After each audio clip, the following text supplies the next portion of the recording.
Welcome to the Spin Axis podcast. I'm Erik Barzeski. I'm Jayson Nickol. And I'm Tyson Deskins. This episode is brought to you by the Stack System. If you're looking to hit the ball further, wedge it closer, and make more putts, they've got you covered. Dr. Sasha McKenzie and the VP of Fitting and Performance, Marty Jerkson at Ping, have built an amazing AI-driven app to help you with all those parts of your game. Use code SPINAXIS to get 10% off your order. They just released their very own radar device, which is as good as a $3,000 launch monitor to get ball speeds and carry numbers so you can track how much further you're hitting your drives and to dial in those wedge distances. The Stack is being used by many top pros, and you should be using it also. Today we're going to talk about the sexiest shot in golf. The low spinning chip shot, the low nippers that you see the pros hit and every amateur wants to hit. How do you hit that shot? We're going to talk about that in comparison to what? Using the bounce shot, right? Yeah, I would go like the vanilla chip shot that most amateurs even struggle with in themselves, where, let alone trying to hit that low flighted shot that comes in, bounces one, and checks up beside the hole. Okay, so I'll start. Tyson, who should be learning this shot?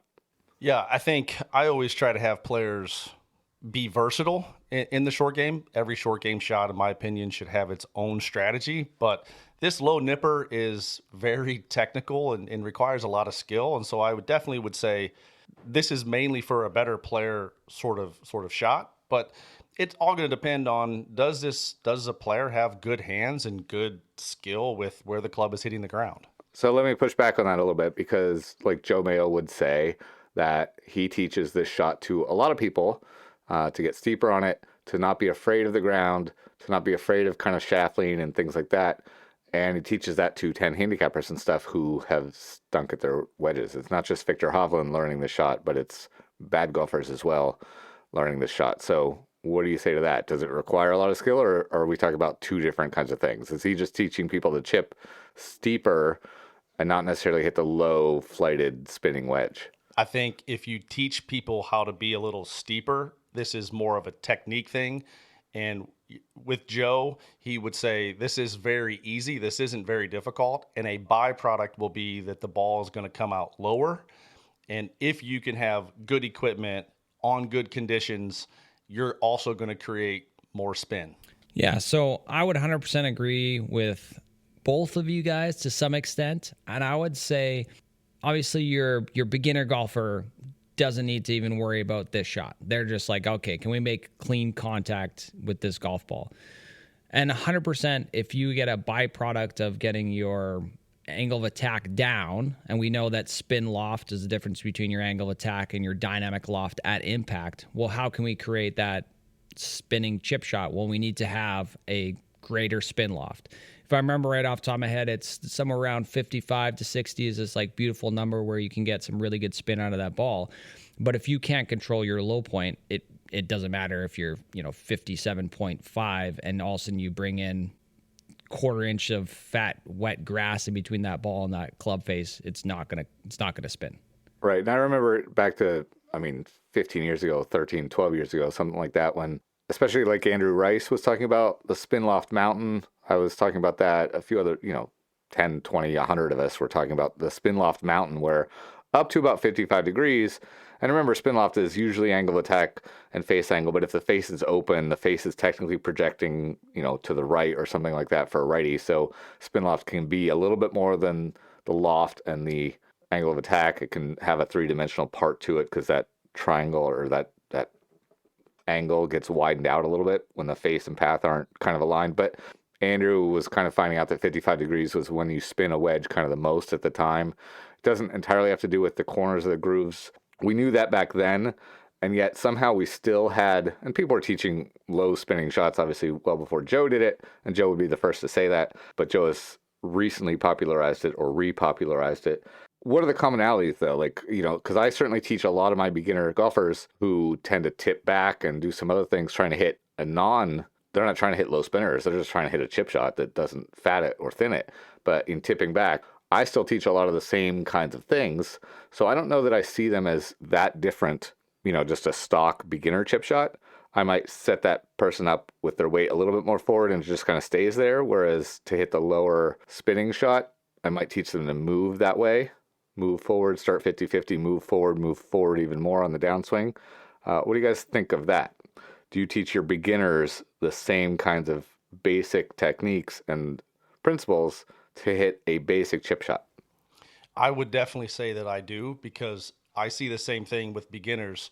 Number one, if they're not tipping back, their swing plane is still too shallow to have good club ground contact. They need to be steeper, which is basically what Joe is doing, right? Getting the swing plane to be a little steeper by doing some of the same things that you just mentioned, Eric, of getting their weight more forward, maybe having them move more forward in the backstroke. I think a lot of people, one of the reasons their swing plane gets too shallow for these shots is they're actually turning their chest or rotating too much, and the club gets behind the hands, and then it just stays there. And as they learn that they're not going to strike the ground well, they start doing funky things with their body. You simply give them this basic setup, which, again, as we're swinging a club 20 miles an hour, isn't that difficult for the player. They all of a sudden start hitting better chip shots. Whether or not it's low and nippy, they're better chip shots. Yeah, I would agree as well. For sure, the beginner golfer, they just need to learn their low point. That is the number one thing that's going to enable you to hit the shot or hit any chip shot well, is if you can control your low point. If you start swaying back away from the target, trying to lift the ball in the air, that's when disaster happens, and you have, very little chance. And the problem with it is people will do that move and they will both fat it and thin it, and their brain just starts spiraling out of control. And they're like, how can I fat it and thin it in the same motion? And it's like, well, they're brother and sister to each other. I'll often talk about this with my students.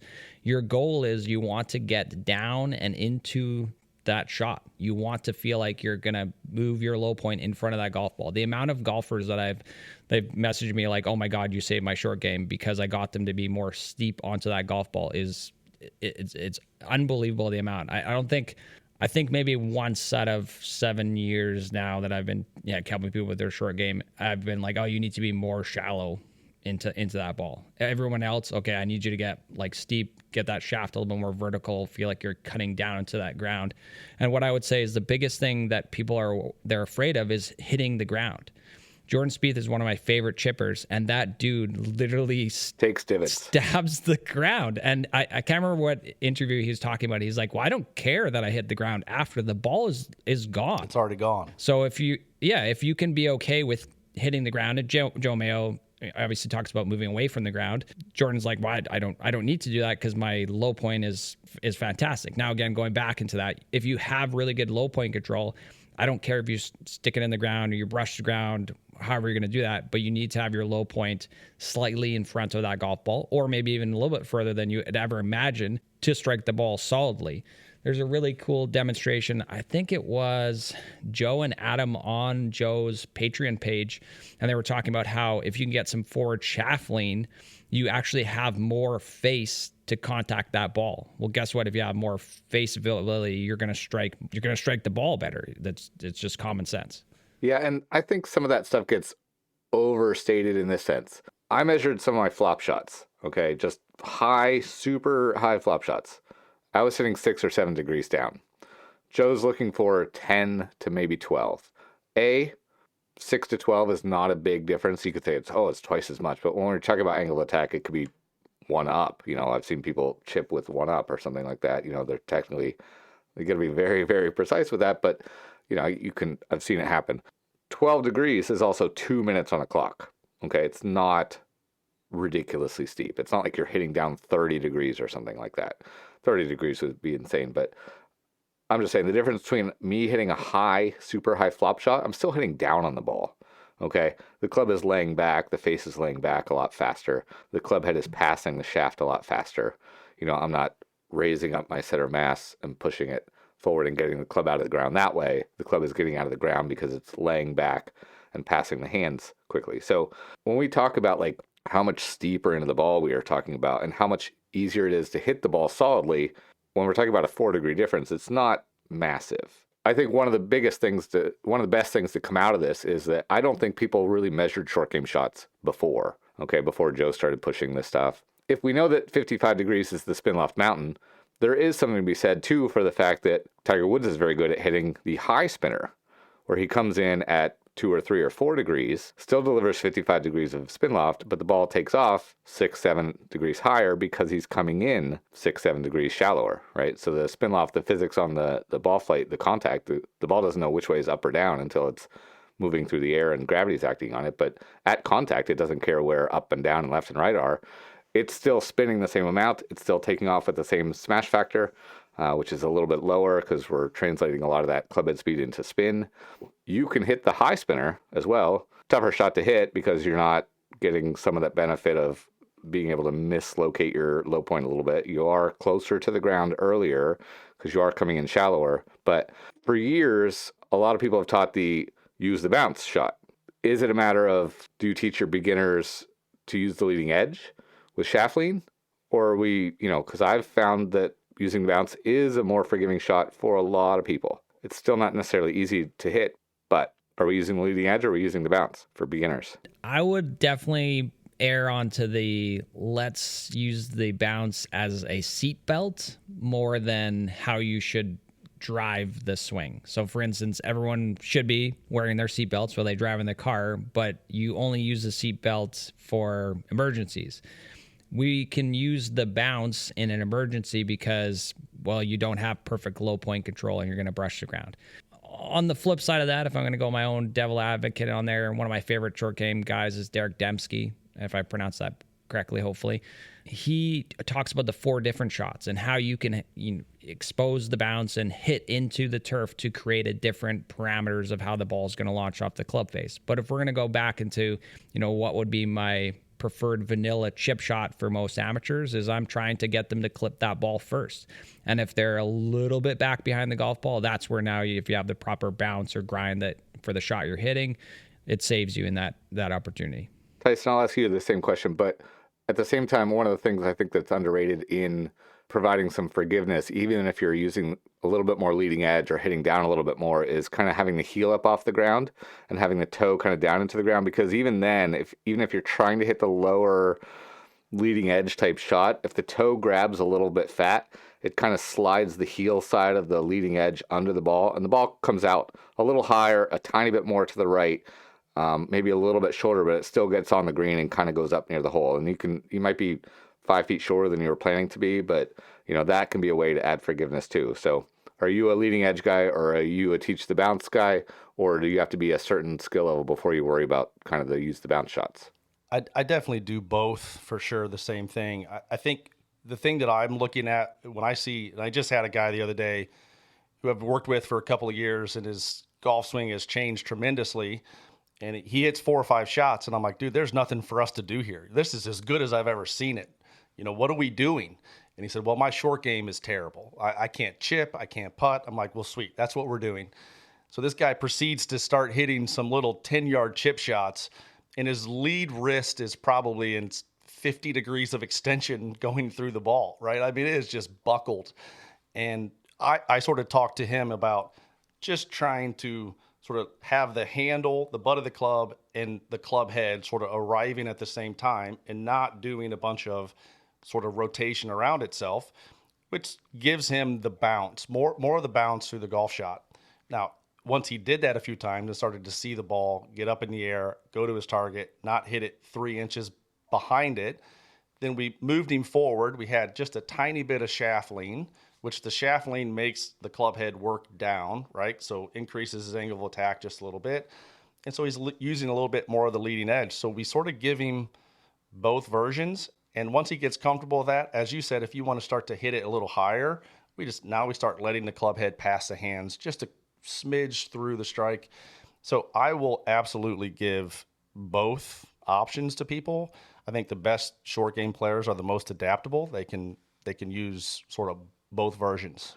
I think it's a matter of, because when I said my flop shots are 6 degrees down, it's just a matter of, to me, often how you kind of use the wrist and how much. Dan Greaves talks about his 3 releases. where I think the 1 is the low one and the 3 is the high one and then the 2 is in the middle. It's just a matter of how fast the club head kind of overtakes. If I'm hitting a low spinner, not that my wrists are kind of solid or locked or anything like that, but they're certainly not letting the club head fly past my hands. And when I'm using, I can set up and change what I'm going to do mid-swing, right? Whether I let the club head kind of fly past my hands, whether I let it kind of come back through a little bit more slowly, or whether I not hold it off, but kind of like that and really more turn through it rather than kind of let the club head overtake. The pattern that I tend to teach people is very similar regardless of the kind of shot you're hitting, right? It's about how much layback you want to have in kind of the club head, how much friction you want to add, how much speed you want to take off. Most short game shots, I do agree with, the Parker McLaughlin type of school where you're trying to take off speed. And Joe would say the same thing, but for the low spinner, is translating that speed into spin, whereas Parker's trying to translate it into like a higher, softer landing shot. I find that I teach them very similarly. And the difference is just for better players, I tend to teach kind of a 50-50 setup, move forward a little bit in the backswing, move forward a little bit more in the downswing, and just change the release. And maybe you don't go quite as far forward for the higher one because you don't want to get too far ahead of it, because then you can deliver a little bit too much shaft lean. I still like to heel off the ground for a lot of those. We're not talking about flop shots off a fairway lie. That brings in a whole other set of things. But I teach them very similarly from a body perspective, right? And just what the wrists are doing, what the club head's doing, kind of how fast the arms are moving to let the club head release or not is kind of my differentiator. But in all cases, I will often say to people, we can't be afraid of the ground. We have to hit the ground. Whether you're using the bounce, you can't not hit the ground using the bounce, and you can't be afraid of the ground if you're using kind of a little bit more leading edge shot. Okay, perfect. So if we're going to go back to the low nipping chip shot here, what are a couple tips? And I'll go first for mine that you can get a player to have hit this shot. So for me, the biggest one that I want them to understand is that they're trying to actually lower their smash factor so that they can, for this shot, actually bring a little bit more speed into the ball. And that speed is going to create that friction from that, obviously you got to have a good lie with the clean grooves and a good ball. That's going to let that ball, launch at like point something, not 1 point something, but point something off the face. Right. Tyson, do you have a tip? Yeah, I always say we need more loft, right? So we're going to put the ball back. We're going to take our 60. We're going to lean the handle forward 15 degrees, right? To do exactly then what you said, to lower the smash, try to get clean contact, increase the spin to create that 53 to 55 degree spin loft. All right. I'm not a big fan of putting the ball too far back in the stance at all. I find that a lot of people will contradict themselves. They'll open up their stance and then put the ball back in their stance, and they're opening up the feet and all kinds of stuff there. So I'm a big fan of like a middle to barely slightly forward ball position, even for a low kind of spinning shot. My tip was just don't be afraid of like standing the shaft up in both dimensions, both face on and kind of down the line. Stand the shaft up, take the club head up the wall, and let it kind of, don't be afraid of the ground. Guys, that was a fun episode. That's going to do it for this week's show. As always, do us a favor and subscribe and share this with all your social media. And you can find us at all the channels at the Spin Axis and online at thespinaxis.com. Very good.